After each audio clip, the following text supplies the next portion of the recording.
Dear brothers and sisters, imagine being in Mecca in the early days of Islam. The Prophet ﷺ was subjected to all sorts of harm. He was physically harmed, he was emotionally betrayed. They tried to psychologically torture the Prophet ﷺ. He is rahmatan lil alameen, he's a mercy to the worlds. You imagine as we sit and as we watch the images of the people of Gaza, the innocent children, women and men, elders, and we feel a great sense of helplessness, and maybe we even cry a little bit more than we used to, and that's with the little mercy that Allah has put in our hearts. Imagine rahmatan lil alameen, a mercy to the worlds, the most merciful human being that has ever walked the face of the earth, walking around Mecca and seeing people tortured in front of him because they believe in him and not being able to do anything about it. And so I wanted to actually pull from this very particular episode. It's about 5 years into the revelation of the Prophet Muhammad sallallahu alaihi wasallam, where Abu Jahl decided to escalate his aggression against the Muslims because he saw that despite all of the tactics that were being used to delegitimize the Prophet ﷺ, to call him names, to deter the Muslims, cutting them off from their families, none of that was working.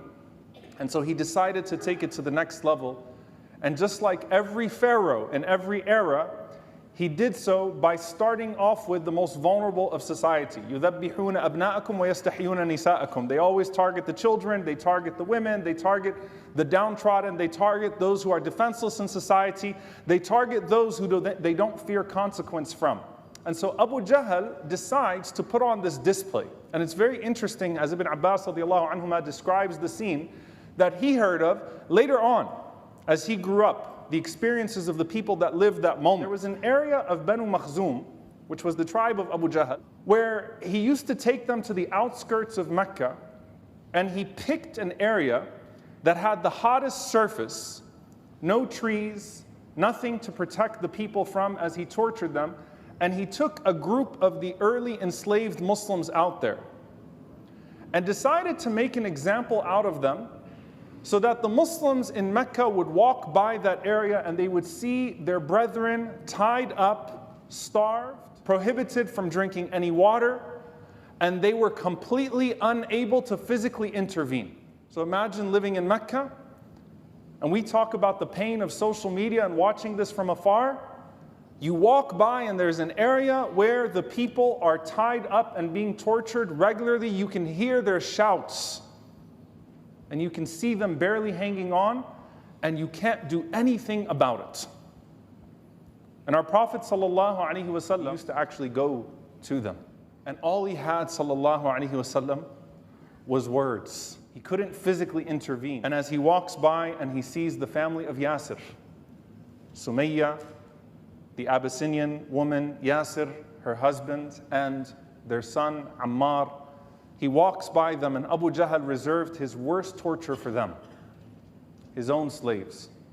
And the Prophet ﷺ could only say to them, Sabran ala Yasir, maw'idukum al-Jannah. Sabran ala Yasir, maw'idukum al-Jannah. Be patient, O family of Yasir. Paradise is promised for you. Sumayya radiallahu ta'ala anha would respond to the Prophet ﷺ saying that we will be patient, Ya Rasulullah. We're not going to exchange our religion in the midst of this torture. And the Prophet ﷺ has to walk by that, and the Muslims have to walk by that, and you're either in it or you're walking by it. Abu Jahl is gathering a larger group and increasing the torture. Did they used to get anything out of them? Would they get them to say anything? And Ibn Abbas radiallahu ta'ala anhuma, he says that what they used to do to them is that they would lay them out. They would hit them and strike them, starve them, and they would prohibit them from water. Ammar would be tortured until he wouldn't know what he was saying anymore. And so the torture that was inflicted on them would lead them to a point that they didn't even have words. They didn't even know what they were saying. And in that process, once they got them to a point where they couldn't even sit up straight anymore, Ibn Abbas radiallahu anhuma says they were unable to even seat themselves. At that point, they would say to them, say the names of your idols, Allat, Al-Uzza. And one of them would say, as a person was shaking their face, Allat wal Uzza. They would say the names of those idols in the midst of that torture. And Allah subhanahu wa ta'ala revealed about those people, من كفر بالله من بعد إيمانه إلا من أكره وقلبه مطمئن بالإيمان. That those who disbelieve after faith, except for those who spoke words of disbelief, but their hearts were filled with faith. They didn't mean it, but in the midst of all of that, they were forced to say things that their hearts did not agree with. And in the midst of that torture, the severity of that torture, where he didn't even know what he was saying anymore, he said something. And he was so embarrassed from the Prophet ﷺ after that. And the Prophet ﷺ goes to him and he says, Ammar, what is it? What's wrong? And he tells the Prophet ﷺ that I said what I said. And I don't know how to reconcile with that. And the Prophet ﷺ, he says, was your heart at ease with faith? And Ammar radiallahu anhu says yes, and the Prophet ﷺ says, in adu fa'ud, so if they do it to you again, it's okay, do it again, it's fine, you didn't do anything wrong. Now dear brothers and sisters, I can't think of a more fitting time, a more fitting moment for us to revisit this episode of the seerah, when we're watching what we are seeing and we feel completely maghloob, completely overcome and unable to help our brothers and sisters. Imagine what it was like for your Prophet sallallahu alaihi wasallam. And you know the heart that he has. Every single time the Prophet ﷺ has to walk by, do you know what it was like on his heart to hear the crying of Sumayya radiallahu anha? Can you even imagine for a moment what it was like for him to hear her last shout, knowing that she's the first martyr of Islam? It's not that he has any doubt about that, but hearing that woman as Abu Jahl inflicts the worst type of punishment, and in his frustration because he can't get her to say anything bad about the Prophet ﷺ, he can't get her to renounce the faith, he takes that spear and he puts it through her midsection, and the Prophet ﷺ has to hear her last shout. Imagine what it was like on his heart ﷺ. And I would say with certainty that it was more difficult on him than it is on us right now. He's seeing it, he's experiencing it. There was a woman that was being tortured next to Sumayya. Her name was Zinira radiallahu ta'ala anha. And Abu Jahl was nasty in his torture of her as well, to the point that he beat her to blindness.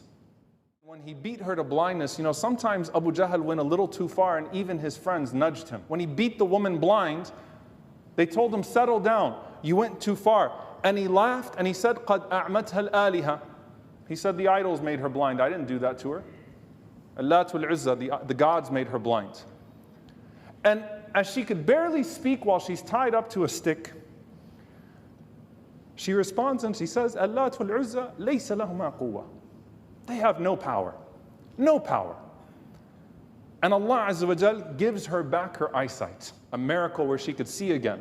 And Abu Jahl said, that's the sihr of Muhammad sallallahu alaihi wasallam. That's his magic, his sorcery. Because in the middle of all of these things, Allah sends these signs that even though it feels like these people are abandoned, they're not abandoned. Sabran ya ala Gaza, maw'idukum al-jannah. But then it comes back to us. Watching this, feeling a sense of guilt, feeling a sense of helplessness. Rabbi inni maghloob fantasir. Just know that your Prophet sallallahu alaihi wasallam, he's been through that. Know that the prophets of old have been through that. Know that the companions have been through that. But what's the silver lining of this all? What comes out of this? What after this? You know what happens? Abu Jahl made the mistake that every single Fir'aun, every single Pharaoh ever makes. That they think that with brute force they can break a people down. They can break them down psychologically. And if they increase the force, they can ruin them. And they can completely devastate them. And what ended up happening is while Abu Jahl thought that he was breaking the people of Islam, he was actually breaking his own image all along. Everything that he was trying to portray of himself as a man of generosity who cared about his people and who was doing this because he had to protect people, all of that was going out the window. His own brothers, his half-brother Ayyash ibn Abi Rabi'ah, his full brother Salama ibn Hisham became Muslims. They were disgusted by him. The people that he was trying to convince that he was protecting Mecca for saw him for what he really was. and moved away from him. And he lost his claim to any sort of morality or any sort of generosity or any sort of ideal that he claimed to stand for. And the other slaves that watched that torture and weren't Muslim yet saw the strength of their brothers and sisters. And they found something inside of them. And the passerbys, who were those that were passing by and watching Abu Jahl do this, and the Muslims being tortured, they saw that. And if they weren't convinced as to which group was on truth and which group was on falsehood before that, they certainly were convinced after that. And it would be so decreed that one of those that he tortured would one day stand on his chest in the Battle of Badr. And Abu Jahl would ask him, Liman al-ghalaba, to whom does victory belong? And he would say, Al-ghalabatu lillah wa li rasulillah ya adu Allah. Victory is to Allah and to His Messenger, sallallahu alaihi wasallam, O enemy of God. Dear brothers and sisters, as we're living in this time, and we connect with our Messenger, sallallahu alaihi wasallam, in that moment of pain, and we feel that sense of helplessness. And the Prophet sallallahu alaihi wasallam always spoke to his community with azima, spoke to them with determination, and instilled in them that courage to move forward. And so when the people of Gaza speak, what are you hearing? You're hearing azima, determination, in the midst of it all, a refusal to be broken.